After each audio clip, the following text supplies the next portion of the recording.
오늘 성경 봉독하겠습니다. 오늘 우리에게 주신 하나님 말씀은 사도행전 6장 1절로 7절까지 말씀입니다.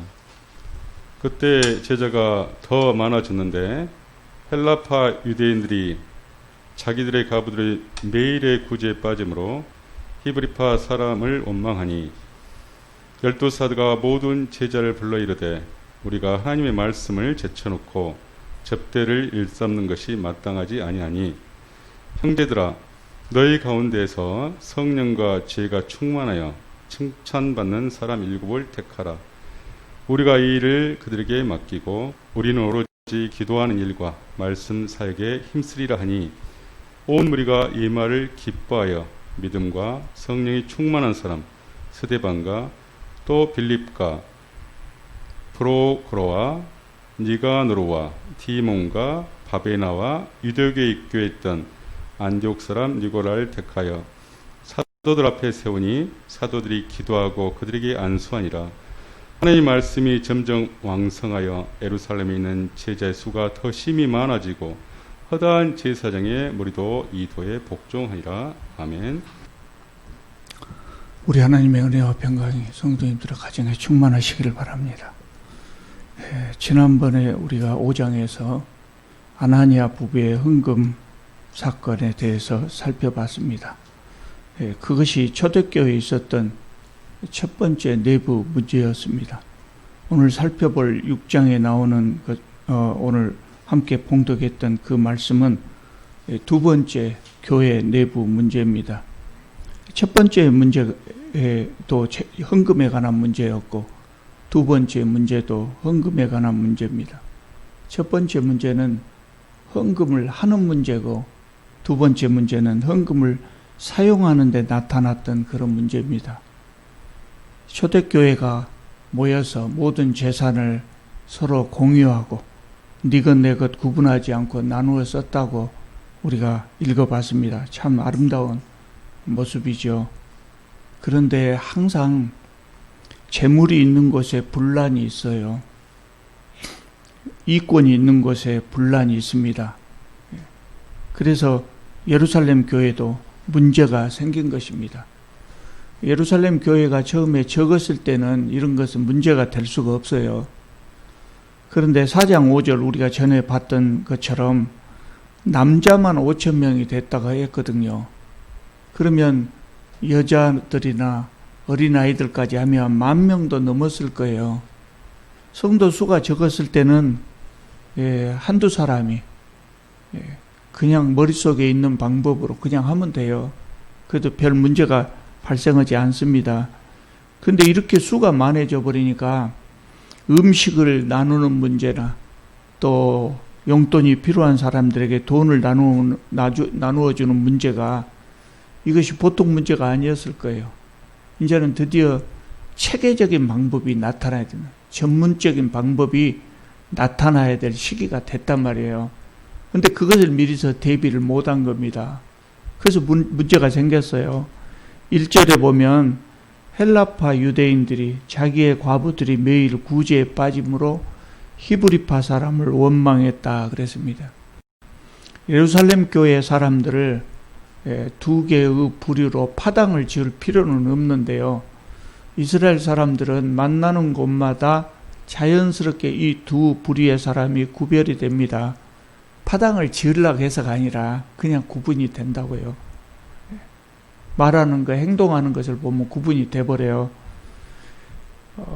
헬라파 유대인은 몸은 이스라엘 사람이지만 이스라엘 밖에 사는 사람입니다.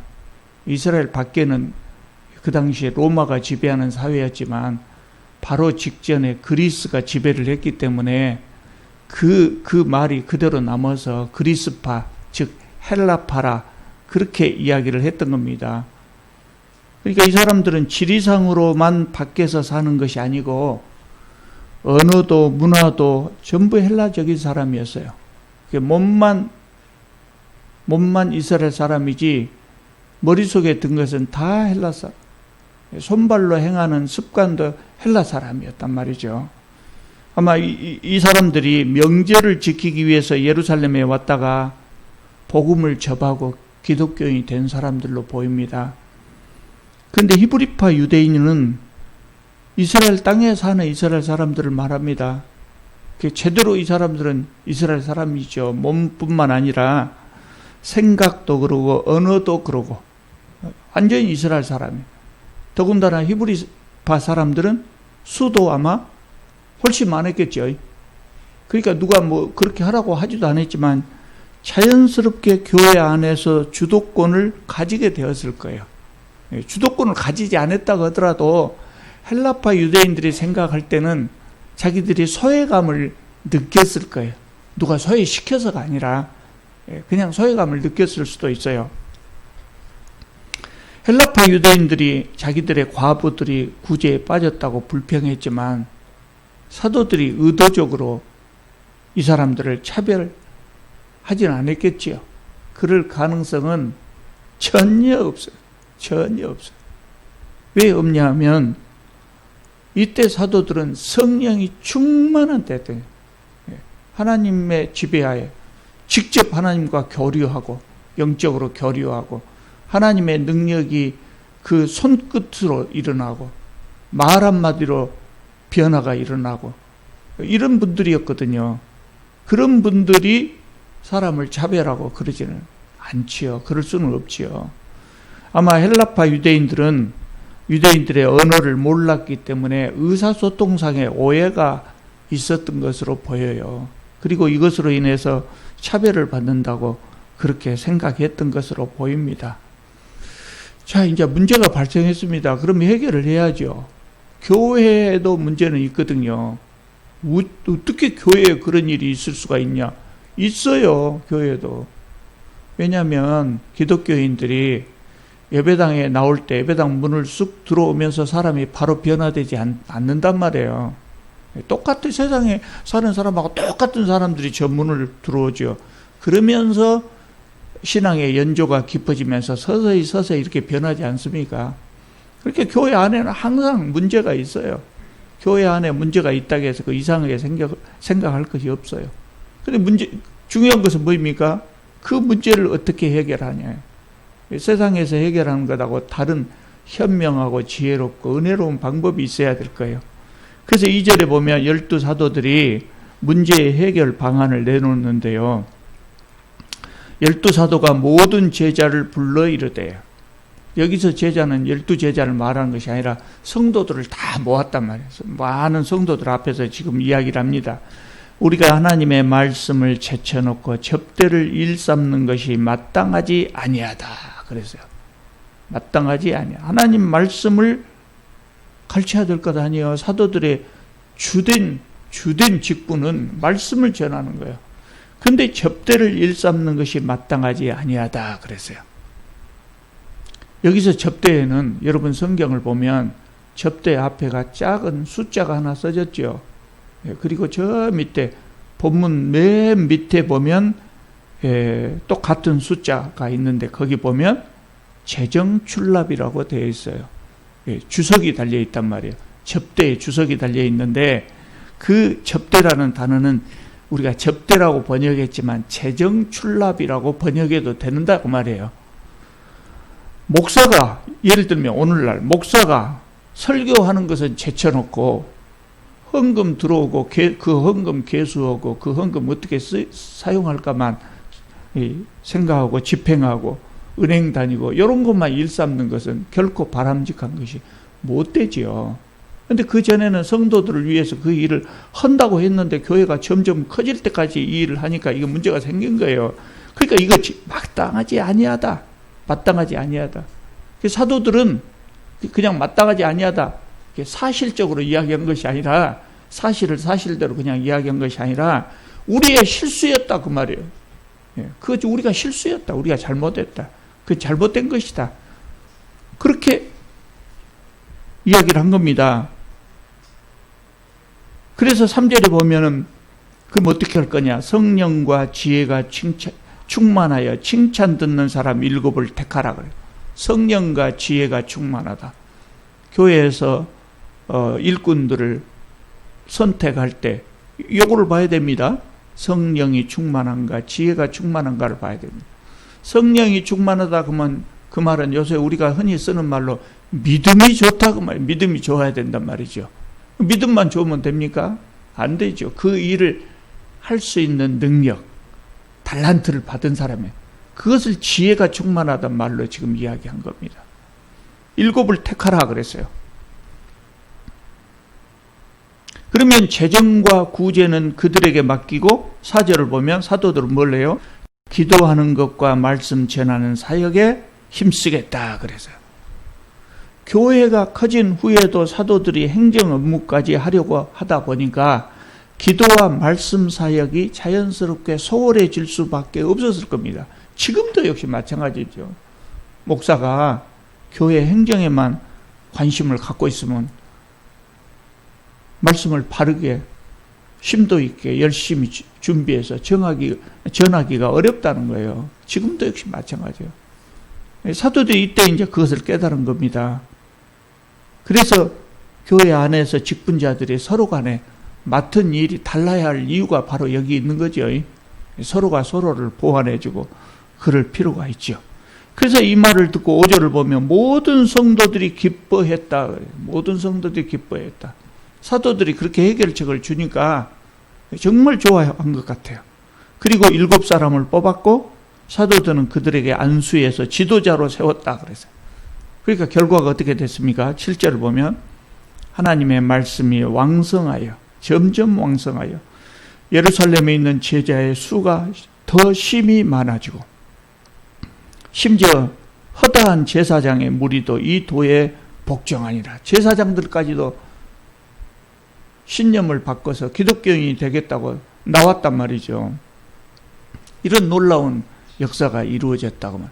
문제가 생겼을 때, 지난번에도 아나니아 부부의 헌금 문제 말씀드릴 때도 그 이야기 했습니다만, 문제가 생겼을 때 안 된 집안은 쪼그라들어요.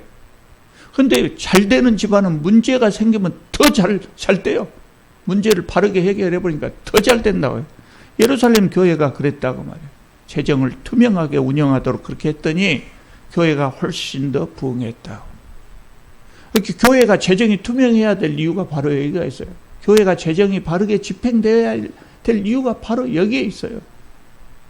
그러니까 제가 늘 말씀드린 대로 재정이 투명하지 않은 조직은 세상의 조직이나 교회 조직이나 바른 조직이 아니에요. 그래서 그런 것은 절대 좋은 조직이 아니에요. 요새 윤미향 씨 사건, 정의연대 윤미향 씨 사건이 거론되고 있는데요. 저는 이 사건 잘 모릅니다. 신문에 매스컴에 나오는 정도밖에 몰라요. 그래서 제가 제대로 이야기를 못할 수도 있습니다만은 매스컴에 나온 것만 가지고 이야기하자면 정의연대가 그동안 참 좋은 일을 많이 했죠. 아무도 관심 없을 때 위안부 문제를 거론하면서 그들을 위로하고 그동안 얼마나 좋은 일을 많이 했습니까? 참 열심히 일을 했죠. 근데 문제는 뭐예요? 재정이 투명하지 않았다. 처음에야 그랬겠어요. 돈 몇 푼 안 들어오니까. 처음에는 아예 돈도 안 들어왔을 것이고 열심히 하다 보니까 국민들이 인정해주고 돈을 많이 보내줬다. 더 많은 일을 하라고. 그러면 투명하게 집행을 해야 되는데 처음에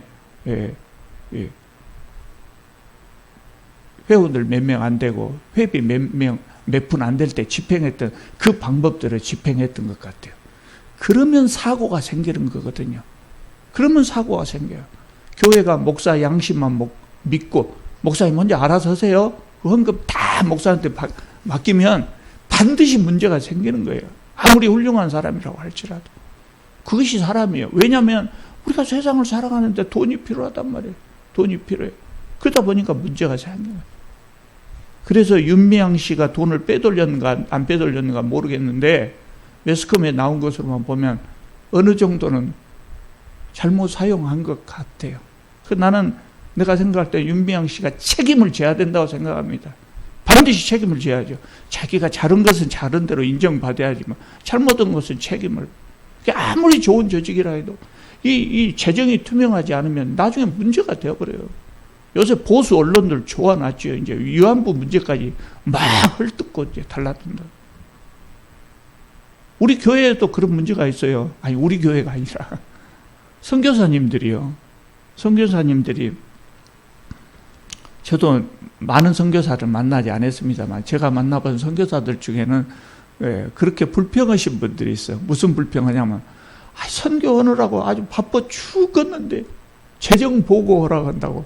그러면 재정 보고하려고 하려면 일일이 다 돈 쓸 때마다 기록해야 되고, 그럼 모아서 정리해갖고 표를 만들어 해야 되고, 이거 잡무하는데 잡무하다 보면 선교를 못 얻었다고. 맞습니까? 들립니까? 그 말은 맞는 것 같아요. 선교만 열심히 하게 하면 좋지요.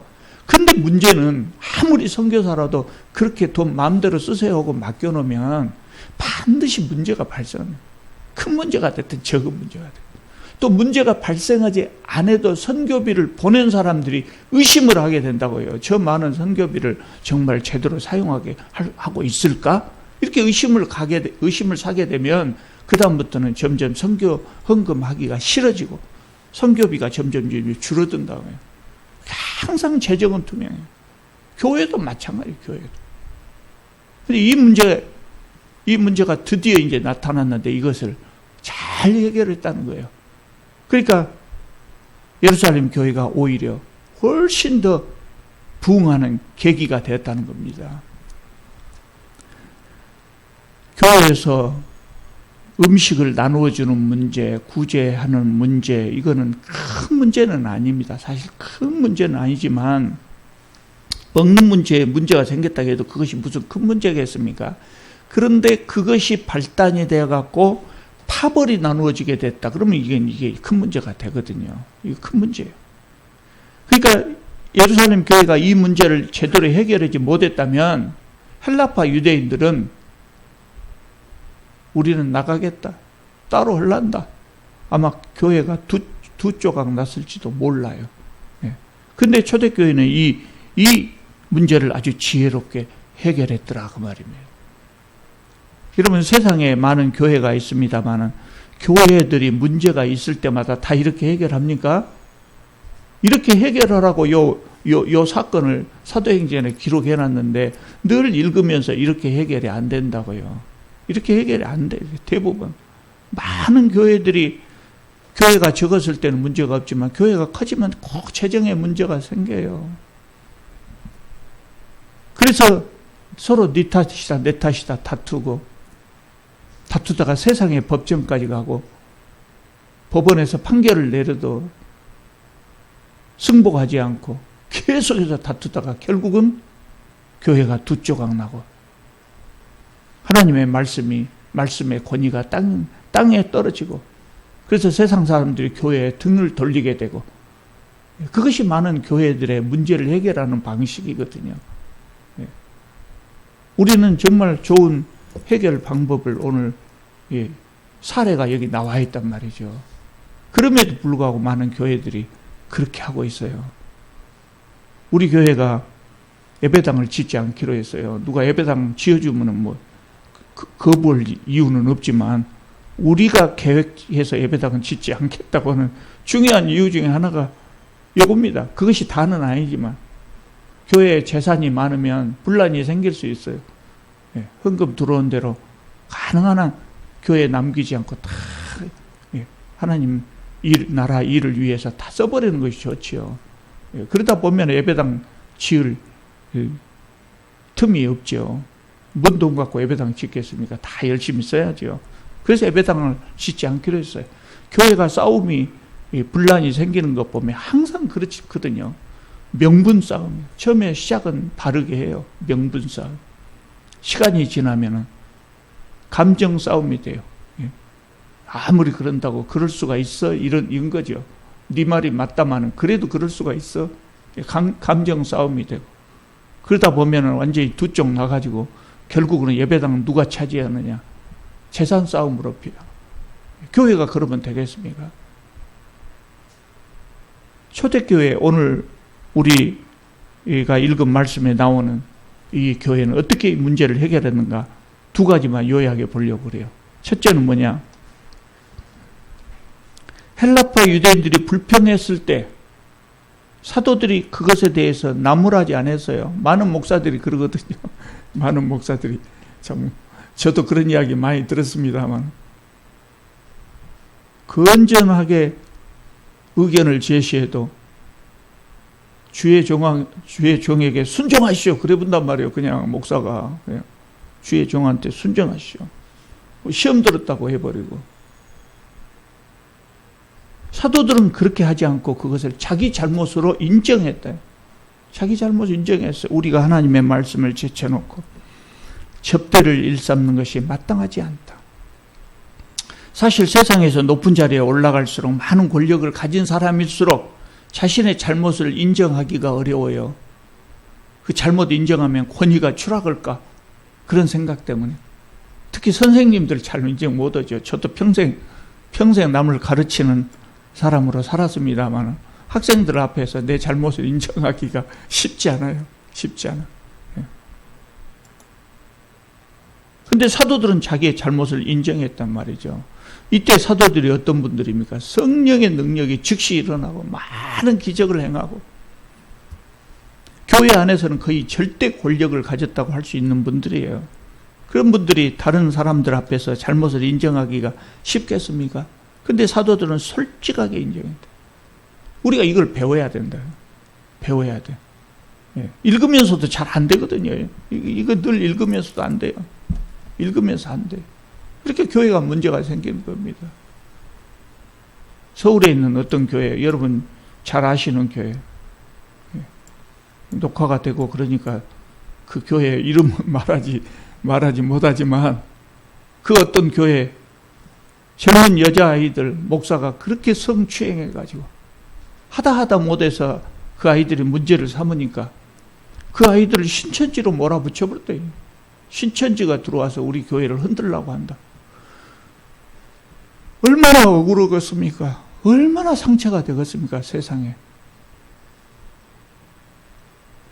그래서 교회의 문제가 해결이 되지 않는 겁니다. 그래서 사도들은 그 엄청난 권위를 가지고 있고 세상 사람들이 볼 때 또 성도들이 볼 때 하나님처럼 존경했던 그런 분들이지만 자기의 실수를 인정했어요. 잘될 집안은 그렇게 된다고 말입니다. 그 다음에 두 번째는 뭐냐?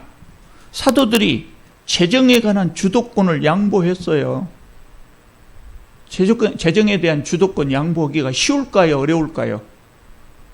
세상에서는 어렵죠. 왜냐하면 세상의 어떤 조직이든 재정 권한을 가지면 거의 실권을 쥐고 있다고 말할 수 있죠. 실권을 쥐고 있다고 말할 수 있어요. 이렇게 세상에서는 어려워요. 교회에서는 어쩌겠습니까? 목사가 재정에 관한 주도권을 양보하는 것이 쉽겠습니까? 안 쉽겠습니까? 그것도 큰 교회가. 그 전에 제가 인터넷 설교에서 어떤 큰 교회 목사 설교를 들은 적이 있어요. 그 교회는 한 주일에 헌금만 수억 원이 들어온답니다. 수억 원이. 그러면 아마 요새는 이제 온라인으로 송금하고 헌금하신 분들도 있겠지만 전에는 다 현금을 갖다가 했단 말이에요. 그러면 수억 원이면 회계 집사가 몇 명 필요하겠습니까? 몇 명이 달라들어서 이렇게 계수해야 되겠습니까? 그때는 계수기도 없었는데. 그래서 지금은 은행 직원이 아예 그 교회로 출근을 한다고 해요. 주일에는. 요 계수기 요만한 그거 뭐라고 합니까? 그거? 기계 있잖아요. 현금 세는 기. 그거 들고 은행 직원들이 가서 계수한답니다. 엄청난 돈이에요. 그러니까 교회 재정부장 맡은 장로는 어쩌겠어요? 은행 지점장이 접대를 잘 한답니다. 여기 장로들이 서로 재정부장 맡으려고 한다고 한탄하더라고요. 그 목사님. 목사들도 마찬가지죠. 목사들도 절대 이 재정에 관한 권한을 안 놓으려고 하는 목사들이 꽤 많아요. 그거 쉽지 않단 말이에요. 꼭 그 사람들이 뭐 잘못했다고 말하기보다도 그것이 자연스러워요. 사람들은 그거 양보하려고 안 해요. 근데 사도들은 그것을 양보했다. 누구에게 양보했습니까? 새로 7 지도자를 선출했어요. 근데 이 새로 선출된 7 지도자가 누군가를 보면 더 우리가 참 잘했다 이 말이 나올 수밖에 없어요. 이분들이 어떤 분인가는 성경에 아무 설명이 되어 있지 않아요. 그래서 우리는 알 수 없어요. 근데 그 시대 사람들은 이 오늘 읽은 사도행전 6장 1절 딱 읽어보면 아무 설명이 없어도 이 사람들이 누군가를 금방 알아버려요. 금방 알아요. 왜 아냐면 이 사람들의 이름이 헬라식 이름이었다고요. 히브리식 이름이 아니라 헬라식 이름이었다고요. 우리는 사울이나 바울이나 똑같은 외국어이기 때문에 사울이나 바울이나 모르고 읽지요. 사울은 히브리식 이름이에요. 바울은 헬라식 이름이에요. 사도 바울이 전에는 사울이었지만은 세계 여행을 떠나면서는 바울이라고 이름을 바꿔요. 선교 여행 떠나면서. 왜냐하면 히브리식 이름보다 헬라식 이름이 사람들이 듣고 외우고 부르기가 좋았을 테니까 바꿔요. 그렇게. 다르다고요. 그러니까 사람들이 그 시대에 이 사도행전을 읽는 성도들은 딱 보면 헬라파 유대인 중에 선출을 했다. 7명 전원을 헬라파 유대인 중에 선출을 했다 이거예요. 누가는 이것을 알기 때문에 굳이 이 사람들이 어떤 사람인가를 설명하지 않았던 겁니다. 저는 12사도가 저는 히브리파였는데 구제를 잘못했다고 헬라파 유대인들에게 비난을 당하니까 사도들이 헬라파 유대인 중에서 7명 전원을 선출해갖고 그들에게 재정 출납을 맡겼다고 말해요. 얼마나 현명한 판단이었지. 주도권을 그냥 내놓는 거예요. 그 사람들이 못하겠어요. 사도가 아니라고 그 사람들이 못하겠어요. 세상에 세상에서 요 일만 한 사람들, 그런 사람들이 교회 안에는 있을 거 아니에요. 회계를 잘 알고 재정을 잘 알고 이런 사람들이 세상에서 그 업무를 한 사람도 있을 거다. 그 사람들 재정부장 시켜놓으면 얼마나 잘하겠어요. 그렇게 맡겼다 그 말입니다. 사도들이 얼마나 현명하게 일을 잘했습니까? 이 두 가지가 사도들이 해결한 방법이에요. 그런데 우리가 일곱이라는 단어에 대해서 주의 깊게 봐야 될 필요가 있어요. 일곱이라는 단어. 오늘 본문에 나오는 7사람들을 보통 집사라 그러거든요. 집사, 재정을 맡았기 때문에 집사라 그래요. 그런데 그것은 후대의 이야기야. 나중에 훨씬 기독교 역사가 진행된 다음에 과거를 돌아보면서 7 집사를 선택했다. 이렇게 이야기한다고요. 그런데 이때는 집사를 선택했다는 말이 한마디도 없어요. 본문에도 나오지 않아요. 심지어 2절에서 사도들 12사도라고 되어 있지만 원문 성경에 보면은 사도라는 말도 없어요. 그냥 12이라고만 되어 있어요. 12과 7 사이에 아무런 차이가 없는 대등한 지도자로 선출을 했단 말이에요. 12는 말씀을 전담하고 7은 재정 출납을 전담하고 이렇게 맡은 일이 달랐지만 우열이 있는 관계가 아니었다고 말이죠. 집사라고 하는 제도 자체가 이때는 없었잖아요. 훨씬 후에 집사라고 했잖아요.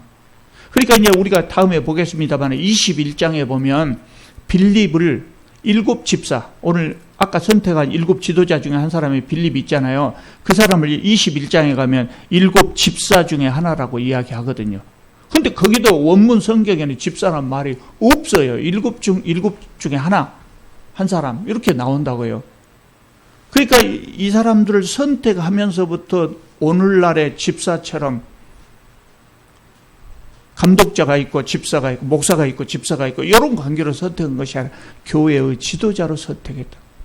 그러면 사도들이 얼마나 참 바르게 이 주도권을 양보하면서 일을 잘 처리했는가를 알 수가 있습니다.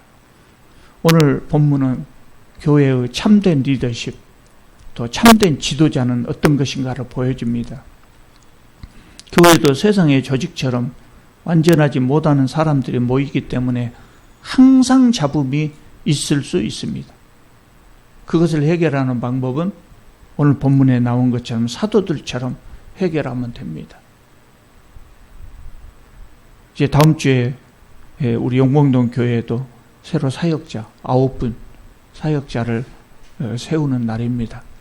새로 사역자를 세울 때마다 예, 그날은 새로 세워지는 사역자들의 날이다 이렇게 생각하지 마시고 새로 직분 받은 분들은 내가 어떻게 일할 것인가 각오를 다져야 되지만 이미 직분을 받은 분들도 내가 어떻게 교회를 세우면 이 교회가 잘 될 것인가 그것을 새롭게 각오를 다지는 시간이 되어야 합니다.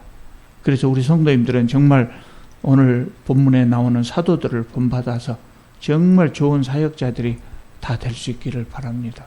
기도드리겠습니다. 거룩하시고 자비로우신 우리 하나님, 주님께서 저희들을 사랑하셔서 이곳에 모아주시고 한 교회를 이루게 하신 것을 감사드립니다. 주님께서 한 사람 한 사람 보내주신 참 귀한 교우들이오니 우리가 서로 아끼고 사랑하고 나보다 낫게 여기고 존경하면서 그렇게 재미있게 신앙생활 할 수 있게 하여 주시옵소서. 우리 교회는 정말 아무 문제가 없는 교회가 되었으면 좋겠습니다. 그러나 혹시 문제가 있을지라도 오늘 사도들처럼 참 지혜롭게 은혜롭게 잘 문제를 해결해 나가는 그런 믿음을 저희들에게 허락하여 주옵소서. 예수님의 이름으로 기도드립니다. 아멘.